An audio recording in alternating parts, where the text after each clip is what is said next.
Iran's Islamic Revolutionary Guards Corps has now released its first video showing the capture of 2 foreign-linked ships in the Strait of Hormuz on April 22nd. Fast boats closing in, military personnel in masks boarding vessels. They enter the bridge or the command center of the ship and take full control. नाजरीन, Iran ने अमरीकी सदर Donald Trump का software अच्छी तरह से update कर दिया है। अमरीकियों को अंदाजा हो गया कि ईरानी लोहे के चने हैं जिन्हें निगलना मुमकिन नहीं।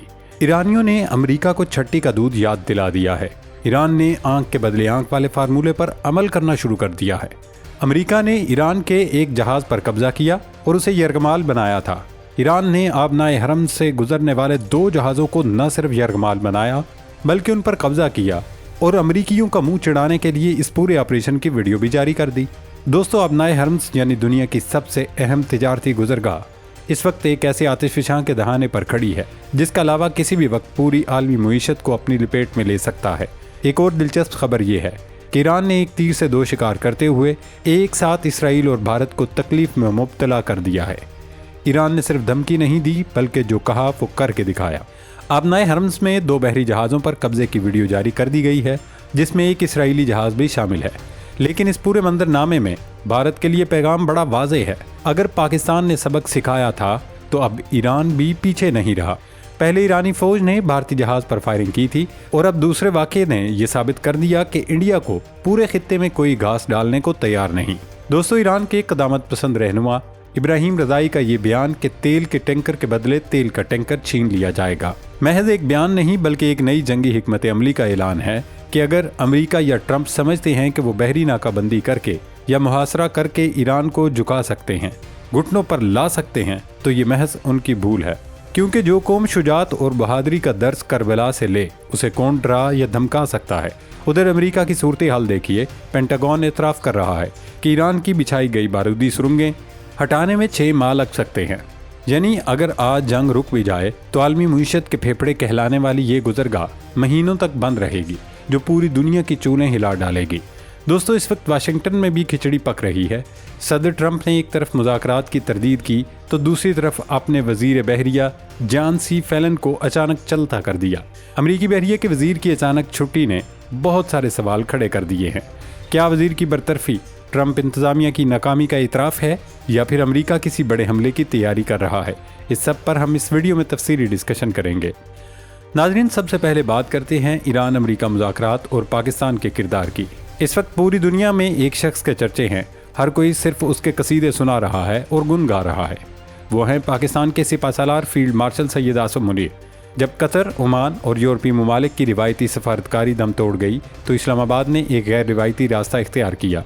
फिनंशियल टाइम्स की रिपोर्ट गवाही दे रही है कि पाकिस्तान का ये फील्ड मार्शल इस वक्त तेहरान और वाइट हाउस के दरमियान वो वाहिद पुल है जो टूटते हुए मुज़ाकरात को जोड़े हुए है।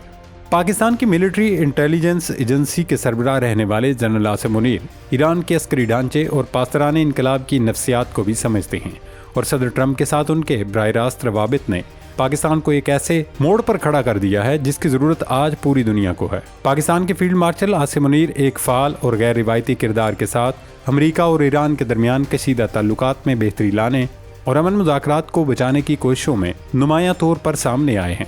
ताहम गहरे इख्तलाफात और आलमी सियासत की पेचीदगियाँ उनके लिए बड़ा इम्तिहान बनी हुई है।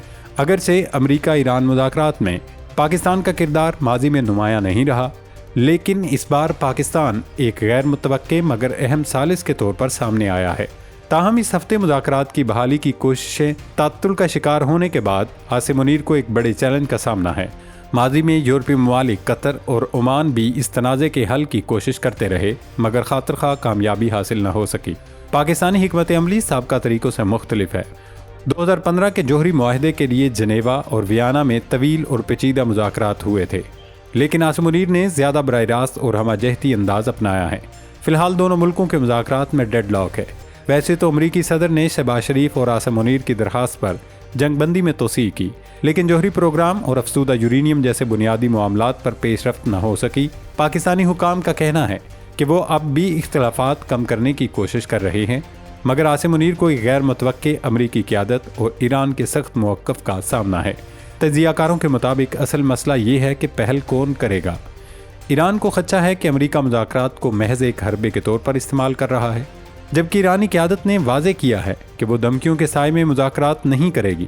دوستو، پاکستان کے لیے یہ راستہ پھولوں کی سیج نہیں ہے۔ اسلام آباد امن معاہدے کی تیاریاں مکمل تھیں، سیکیورٹی سخت تھی، لیکن آخری لمحات میں ایران کا انکار اور ٹرمپ کی بحری ناکہ بندی ختم نہ کرنے کی ضد نے اس مشن کو دنیا کا مشکل ترین مشن بنا دیا۔ اب سوال یہ ہے کہ کیا فیلڈ مارشل عاصم منیر کا براہ راست رابطہ مشرق وسطیٰ کو اس بڑی تباہی سے بچا پائے گا؟ ناظرین، اس تمام تر صورتحال کا اگر باریک بینی سے تجزیہ کیا جائے تو یہ بات واضح ہے کہ ہم اس وقت نئے عالمی نظام کی تشکیل کے ایک انتہائی نازک مرحلے سے گزر رہے ہیں۔ یہ لڑائی اب محض چند بحری جہازوں کے قبضے یا بارودی سرنگوں تک محدود نہیں رہی، بلکہ یہ نفسیاتی برتری اور خطے میں اثر و رسوخ کی جنگ بن چکی ہے۔ ایران نے آبنائے حرمز کو ایک اسٹریٹجک پنچ کے طور پر استعمال کر کے یہ ثابت کر دیا ہے کہ وہ روایتی جنگ کی بجائے معاشی محاذ پر امریکہ کو ایسی چوٹ لگا سکتا ہے جو امریکی معیشت کی بنیادیں ہلا سکتی ہے۔ امریکی سینٹکام کا یہ اعتراف کہ سمندر صاف کرنے میں مہینوں لگیں گے، دراصل ایران کی اس غیر روایتی جنگی مہارت کی جیت ہے جس نے دنیا کی سب سے بڑی طاقت کو دفاعی پوزیشن پر آنے پر مجبور کر دیا ہے۔ پاکستان اس وقت ایک ایسی پوزیشن میں ہے جہاں وہ نہ تو مکمل طور پر مغرب کا اتحادی نظر آنا چاہتا ہے اور نہ ہی ایران کے سخت موقف سے پیچھے ہٹ سکتا ہے۔ پاکستان کی یہ توازن پسندی دراصل اس کی نئی خارجہ پالیسی کا عکس ہے، جہاں اب تک پاکستان صرف ہدایات لینے والا نہیں بلکہ میز پر بیٹھ کر فیصلے کرانے والا فریق بننا چاہتا ہے۔ یہی وجہ ہے کہ امریکیوں کی خواہش اور فرمائش کے باوجود پاکستان نے ایران پر کسی بھی قسم کا دباؤ ڈالنے سے گریز کیا۔ پاکستان کا واضح اور دو ٹوک موقف ہے کہ ہم مذاکرات کے لیے میزبانی کر سکتے ہیں، آپ کو سازگار ماحول فراہم کر سکتے ہیں، لیکن بات چیت کرنا، اسے کامیاب بنانا آپ کے اوپر ہے۔ بھارت کی اس پورے منظرنامے میں بے بسی ایک بڑے سوالیہ نشان کے طور پر ابھری ہے۔ خلیج میں بھارت کی بڑھتی ہوئی سرمایہ کاری اور اسرائیل کے ساتھ اس کا اسٹریٹجک گٹھ جوڑ اس وقت ریت کی دیوار ثابت ہو رہا ہے۔ تہران کا رویہ واضح کر رہا ہے کہ اب اس خطے کی سیاست میں تیسرے فریق کی مداخلت کی گنجائش ختم ہوتی جا رہی ہے۔ دوستو، آنے والے چند ہفتے عالمی سیاست کا رخ متعین کریں گے۔